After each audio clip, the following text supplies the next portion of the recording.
What's going on, everyone? LA Sports back with another video. In this video, I'm going to be recapping yesterday's New York Giants victory against the Las Vegas Raiders in a game which they won, and they're moving to 3-6. They won 23-16, and I had the Giants actually winning this game, 26-23. So it was a fairly close score.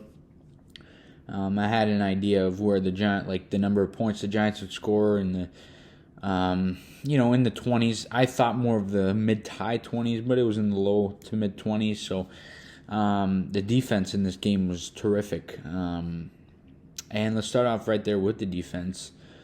Xavier Mckinney. I mean, this guy has been balling. He is the future at the safety of this football team. I think we all know that. With Jabril Peppers being a free agent, he may not be back next season, which is unfortunate. I like Jabril Peppers. A lot of Giants fans do.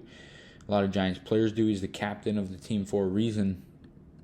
And it just sucks. But at the end of the day, we know that there's some hope at the safety position. McKinney looks really, really good. And he's now up to 4 interceptions on the season after the 2 he had yesterday, one being of course, the pick 6 that helped the Giants game 7 big points. So I think there's lots there that the Giants have in McKinney, and I think it was a well-used second-round pick. He's obviously he looks like a really, really good player. But Quincy Rochet, I mean, this guy. I had several videos out on him leading up to the draft, why the Giants should draft him in the 3rd or 4th round. I did a live stream with Chris, the Entertainer Talking Sports. A lot of you Giant fans, and even if you're not a Giants fan watching the video, a lot of you guys know who the guy is. He's a really good YouTuber, and we, in the live stream I did with him, we just continue to talk about Quincy Rochet in the 3rd or 4th round. We thought he was overshadowed in Miami, and that the Giants should give him a shot. They went with Azeez Ojulari, so I guess they didn't want to waste another draft pick. And he actually fell to the 6th round. Steelers picked him up. Giants got him off waivers. And that guy looks like a stud. He looks like a guy who could, he's not going to be he was a game-deciding player yesterday, but he's not going to do that over the whole course of his career consistently. But he's definitely a good player with some very good upside. He's a bright player. And I'm happy he's with the New York Giants. And I think he could be a guy that's with the New York Giants for a long time. But it's crazy how, I was so high on the guy, and he gets cut, and then he comes out and he performs this way.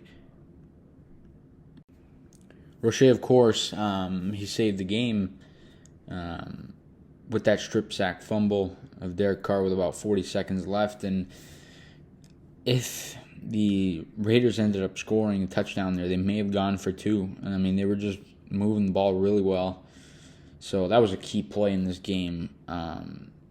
The defense as a whole has just really picked it up, and they're playing back to the level that they were last year. The first defensive drive of the game was ugly, and we got nervous as Giant fans, but there was nothing to worry about. These guys have been balling lately. Patrick Graham is, he's just been tearing apart, the offenses we've been playing. But that's that for the defense. Hopefully they're able to continue going into the bye week. Hopefully they're able to get some rest and, come out and do what for the second half of the year, do what they've done so far. As there is hope for the Giants, of course. At 3-6, they're only a game back of that wild card spot, so there's definitely some hope for the Giants. As for the offense, now I want to touch on the timeout Joe Judge took, the first one he took in the first half. Now Daniel Jones, he was full of blood on his arm. That's the reason Joe Judge called it timeout. A lot of Giant fans are killing him. Oh, the headsets again. But Joe Judge, that one I'll back him up on. That was a good timeout. Jones wouldn't have been able to really run the play. It would have been a poorly, drawn-up play. He had blood dripping down his arm, so that was good there. The play calling from Jason Garrett, I didn't like. When have we liked it this year? The game against Washington, that was really good, and then they just moved away from it. And we see flashes from Garrett, but we just don't see a whole lot of it. And you could obviously argue, and I'm one that believes this offense just isn't built for his scheme and his mind. But that is what it is. But Garrett won't be back moving forward into next year. Judge was actually asked today if he's going to change up the play calling, but Garrett's going to call plays for the rest of the year for the Giants. I don't think there's any surprises there, but he won't be here long term. He definitely won't be here after after this season. But Devonte Booker, this guy in today's game was terrific. I mean, he had 99 yards. In the passing game, he was really, really good for the second straight week. I mean, and I like that from Garrett. I like that he's getting Booker involved in the passing game, and I hope when Barkley comes back, likely it'll be on Monday Night Football in Tampa, that he gets Barkley going in the passing game, because that'll create some more space and allow Barkley to be explosive, because that's when he's at his best. Daniel Jones, he didn't have a crazy game. He had, I believe, 120 yards. He was 15 for 20. He didn't have his first incompletion until the second half. So he's efficient when he's throwing the football. Garrett, I don't like this. There were only 3 or 4, I believe 4 targets to wide receivers in this game. That's pathetic. And now Kenny Golladay and Jones, they connected on 2 huge plays. I think they were both third downs. That was absolutely huge. The connection there is really good, and Jones is clutch. I mean, when it's a big play and he needs to step up and make a big throw, yesterday he was able to do that. He was on point. That throw to Evan Ingram was perfect. That catch by Evan Ingram for the touchdown was unbelievable, and that's what frustrates you. Ingram drops an easy pass like he did in that game against Philly, and then he goes and catches that terrific touchdown.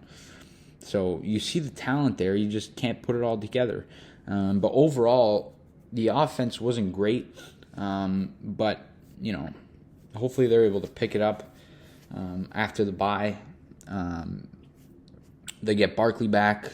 Hopefully they'll get Shepard back. Hopefully Andrew Thomas. The O-line is trash, even with him. But, when he's in there, it's a lot better.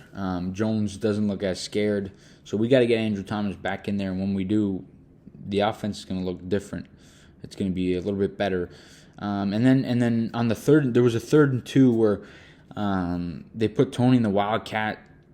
That was just really poor timing. He ended up losing 2 yards. It was really bad timing for that play call. Booker was just destroying the defense, just running it down their throat, and they just stopped going to him. They should have fed it to him. He would have easily picked up 3, 4, 5 yards, enough for the first down.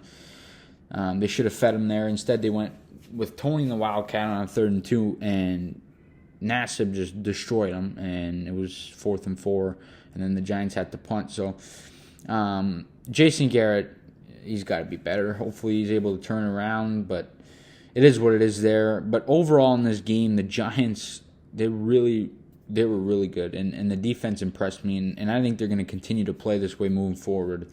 But that's all I got in this video, guys. You guys let me know what you think down below in the comment section. The Giants win 23-16. They moved to 3-6. They have some hope, and hopefully they're able to string together some wins after the bye. I think it's going to be exciting second half of the season. You guys let me know what you think down below in the comment section. What do you think is up next for the Giants? And as always, please leave a like on the video, subscribe if you guys are new. We'll see you guys all in the next video. Let's go Giants.